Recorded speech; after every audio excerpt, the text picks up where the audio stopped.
Hello students, आज हम plus two के पॉलिटिकल साइंस के थर्ड लेसन को शुरू करने जा रहे हैं, जिसका नाम है समकालीन विश्व में अमेरिकी वारसत्व। इससे पहले हमने दो लेसन पढ़े हैं, शीत युद्ध का दौर और सोवियत संघ का विघटन।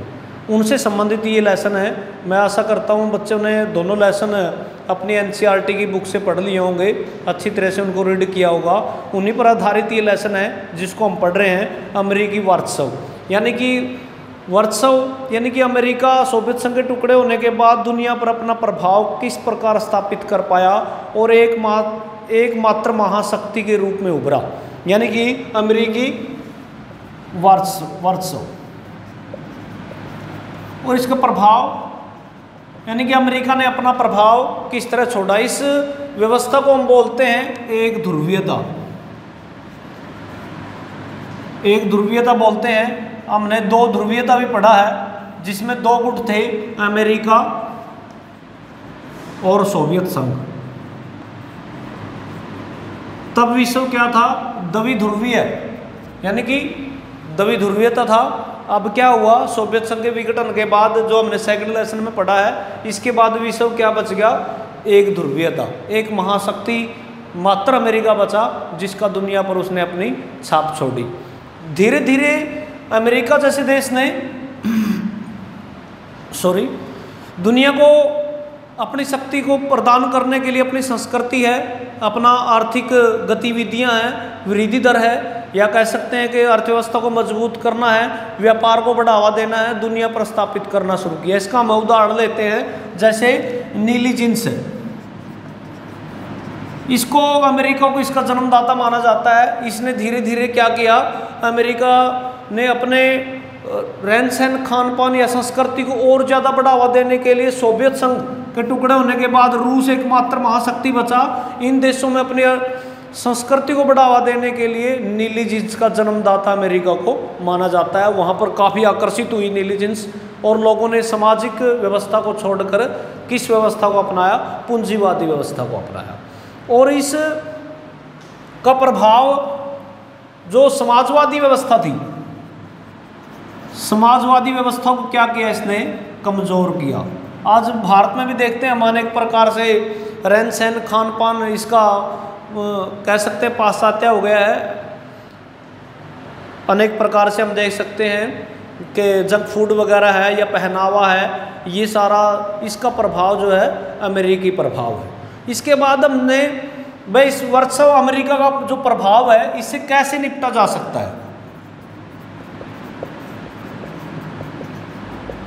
कैसे निपटा जा सकता है इस प्रभाव से? अमेरिका के प्रभाव से कैसे निपटा जा सकता है? यानी कि आज अमेरिका इतना महाशक्ति है, इसके पास इतनी शक्तियां हैं, सैनिक शक्ति है, आर्थिक शक्ति है, भाई इससे एक देश नहीं लड़ सकता। और इससे निपटने के लिए ये कुछ ऐसी व्यवस्था होगी जिससे कारण अमेरिका के सामने कह सकते हैं कि टिका जा सके।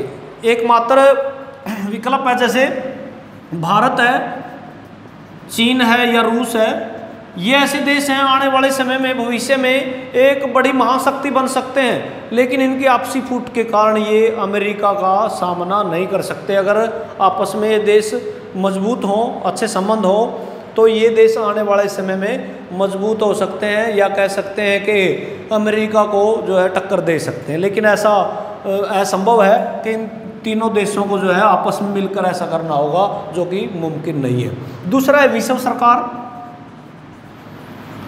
विश्व सरकार, मान लीजिए हमने लोकतंत्र में पढ़ा है कि देश में अनेक प्रकार की सरकारें होती है, केंद्र सरकार, राज्य सरकार, स्थानीय सरकारें, देश को चलाने के लिए। उसी प्रकार कहते हैं कि विश्व में भी कोई सरकार हो, असंभव है, लेकिन एक कल्पना मात्र है कि विश्व में भी कोई ऐसी सरकार होनी चाहिए जो कह सकते हैं कि अमेरिकी व्यवस्था को कंट्रोल करें, दुनिया में हर देश को बराबर की जो है व्यवस्था मिले, या अपना कह सकते हैं कि सफलता मिले। विश्व सरकार को बनाकर भी जो है अमेरिका से निपटा जा सकता है। या फिर एक नीति और बनी थी, बैंडवैगन की नीति। बैंडवैगन की नीति है, इस नीति के तहत था वह अमेरिका से लड़ने की बजाय कोई भी देश उसका सहयोग करे। या मान लीजिए भारत ने 1947 में आज़ादी के बाद 1947 में आज़ादी के बाद गुटनिरपेक्षता को अपनाया।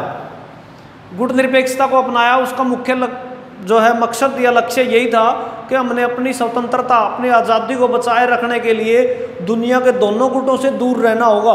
अगर हमने भविष्य में अपनी अर्थव्यवस्था को मजबूत करना है, जैसे कि हमने देखा है कि अंग्रेजों ने भारत को पूर्ण रूप से तहस नहस कर दिया था गुलामी के दौरान, और जाते जाते अंग्रेजों ने क्या किया, भारत को अनेक टुकड़ों में बांट दिया, या कह सकते हैं हिंदू मुस्लिम के नाम पर बांट दिया, और जिसको कह सकते हैं कि एकता स्थापित करना भारत में बड़ा मुश्किल था। और इससे निपटने के लिए भारत ने गुटनिरपेक्षता की नीति अपनाई। गुटनिरपेक्षता की नीति अपनाई यानी कि दोनों गुटों में से किसी गुट का सहयोग नहीं करना है, हमने अपनी अलग ही नीति बनाएंगे और दोनों गुटों से लड़ने की बजाय, या कह सकते हैं हमने दोनों गुटों से एक की सहयोग करने की बजाय हम दोनों से सहयोग लेंगे। अगर भारत अमेरिका का साथ देता तो सोवियत संघ उसका दुश्मन बन जाता, अगर सोवियत संघ का साथ देता तो अमेरिका उसका दुश्मन बन जाता। तो इस प्रकार से बैंडवैगन नीति भी इसी प्रकार से है, जो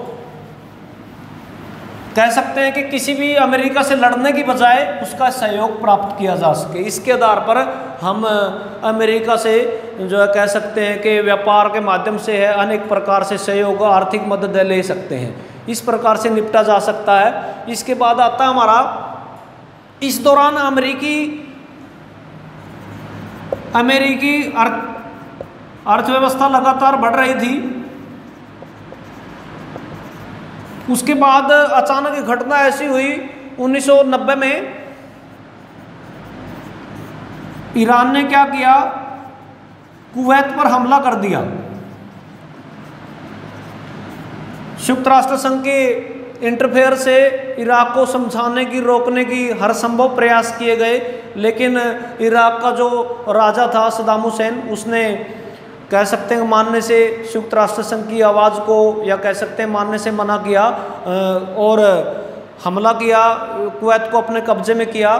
तब जाकर 34 देशों ने मिलकर, सेनाओं ने मिलकर संयुक्त राष्ट्र संघ के इंटरफेयर से वहाँ से सद्दाम हुसैन को रोकने का, या कह सकते हैं कि इराक को रोकने का काम किया, और इसको ऑपरेशन डेजर्ट स्टॉर्म का नाम दिया गया।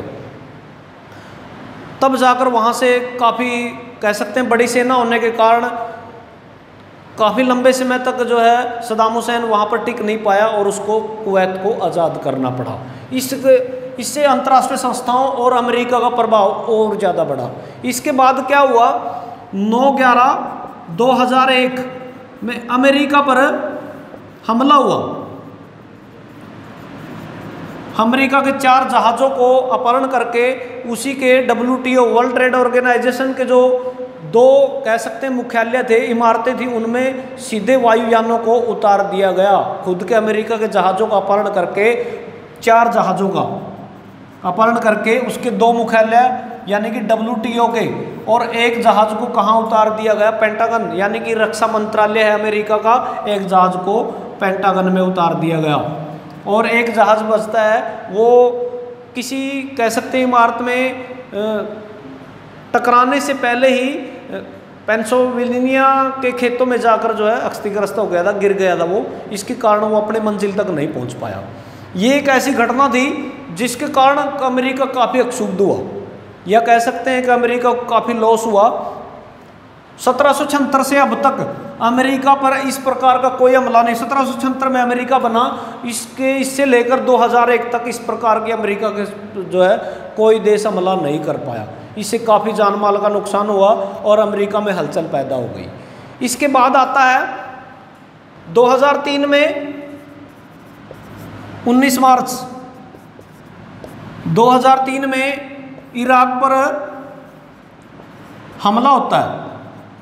इसकी अगुवाई अमेरिका करता है, और इस कारण से कि इराक में सद्दाम हुसैन के नेतृत्व में अनेक प्रकार के घातक हथियार बनाए जा रहे हैं। उनको रोकने के लिए, ख़त्म करने के लिए इराक को कंट्रोल करना ज़रूरी है। और लगभग 40 देशों की सेनाओं लेकर इराक पर जो हमला बोला जाता है, उन जखीरों को बरामद करने के लिए, हथियारों को तहस नहस करने के लिए, और यहाँ पर यूएनओ के बिना परमिशन के, यूएनओ की संयुक्त राष्ट्र संघ की कोई परमिशन नहीं थी, अमेरिका ने अन्य देशों के साथ मिलकर इराक को जो है कंट्रोल करने की कोशिश की और काफ़ी यहाँ नुकसान हुआ। इसको हम ऑपरेशन इराक फ्रीडम भी बोल सकते हैं, जिसके तहत वहाँ पर अपना कह सकते हैं कि सरकार स्थापित करने के लिए अमेरिका ने ऐसा किया। ऐसा माना जाता है कि अमेरिका का यहाँ मकसद कुछ और ही था, क्योंकि इराक दुनिया में कच्चे तेल को लेकर कह सकते हैं कि वो भंडार पाए जाते हैं और अमेरिका उन पर अपना नियंत्रण चाहता था, इसलिए इस प्रकार का जो है हमला करने का मकसद माना जाता है। इसके बाद आता है भारत, और या कह सकते हैं इससे पहले हमने 1992 से पहले 92 तक जॉर्ज बुश अमेरिका के राष्ट्रपति थे। इन्होंने विदेश नीति अपनाई हुई थी। विदेश नीति भाई, इन्होंने दुनिया में अमेरिका को ज़्यादा से ज़्यादा मजबूत करने की नीति अपनाई हुई थी। और 1992 में इलेक्शन होते हैं और ये बिल क्लिंटन से, डेमोक्रेटिक पार्टी के जो है नेता थे बिल क्लिंटन, उनसे जो है हार जाता है और अमेरिका का राष्ट्रपति बनता है बिल क्लिंटन 1992 में। लगातार फिर 4 साल और बनता है। 1996 में दोबारा फिर जो है बिल क्लिंटन अमेरिका का राष्ट्रपति बनता है और इन्होंने अपनी घरेलू नीति अपनाई। घरेलू नीति यानी कि जॉर्ज बुश की तुलना में इसने विदेश नीति यानी कि दुनिया में अमेरिका ज़्यादा मजबूत हो, इसकी तुलना में अपनी घरेलू नीति अपनाई कि आंतरिक तौर पर अमेरिका ज़्यादा मजबूत होना चाहिए, लोकतांत्रिक तरीके से अंदर कह सकते हैं कि अर्थव्यवस्था मजबूत हो, तकनीकी सहायता मिले, कारखाने उद्योग स्थापित हो, लोगों को आजीविका हो, रोजगार के साधन हो, अच्छी शिक्षा नीति हो, देश को या कह सकते हैं कि और ज़्यादा मजबूत करने की नीतियाँ अमेरिका में बनाई। और इसका कह सकते हैं भविष्य में परिणाम भी बहुत अच्छे निकले। देश की अर्थव्यवस्था ज़्यादा मजबूत हुई और वृद्धि दर कह सकते हैं कि ज़्यादा मजबूत हुई। इसके बाद बिल क्लिंटन के दौर को जो है अमेरिका के लिए काफ़ी कह सकते हैं कि अच्छा दौर माना जाता है, काफ़ी विकास के लिए सफल माना जाता है। इसके बाद आता है भारत और अमेरिका के संबंध। भारत और अमेरिका के संबंध हमने पिछले लेसनों में पढ़ा है कि कहीं ना कहीं भारत सोवियत संघ के साथ हमेशा से जुड़ाव रहा है। टकराव के बाद भी, विघटन के बाद भी रूस कह सकते हैं कि उत्तराधिकारी के रूप में था सोवियत संघ का। भारत को उसके साथ अच्छे संबंध रहे। हर परिस्थितियों में रूस ने भारत के सहयोग किया है, चाहे पाकिस्तान का मामला हो, कश्मीर का मामला हो, चीन का मामला, हर संभव संयुक्त राष्ट्र संघ में भी आवाज़ उठाने की कोशिश की है भारत के लिए। लेकिन अमेरिका के साथ भी जो है भारत के संबंध अच्छे रहे हैं। वो उसका परिणाम क्या था? गुटनिरपेक्षता के कारण या बैंडवैगन नीति के तहत अच्छे प्रभाव जो है देखने को मिले हैं। तो भारत और अमेरिका का संबंध और अमेरिकी संबंध, तो इसको प्रूव करने के लिए हम देख सकते हैं कि भारत के सॉफ्टवेयर जो निर्यात किया जाता है उसका 65% हिस्सा अमेरिका को निर्यात करता है। भारत अपने सॉफ्टवेयर का 65% हिस्सा अमेरिका को निर्यात करता है, या कह सकते हैं कि खुला व्यापार भारत के साथ अमेरिका तय करता है। और लगभग 3 लाख कर्मचारी सिलिकॉन वैली में काम करते हैं, अमेरिकी मूल के या भारतीय मूल के।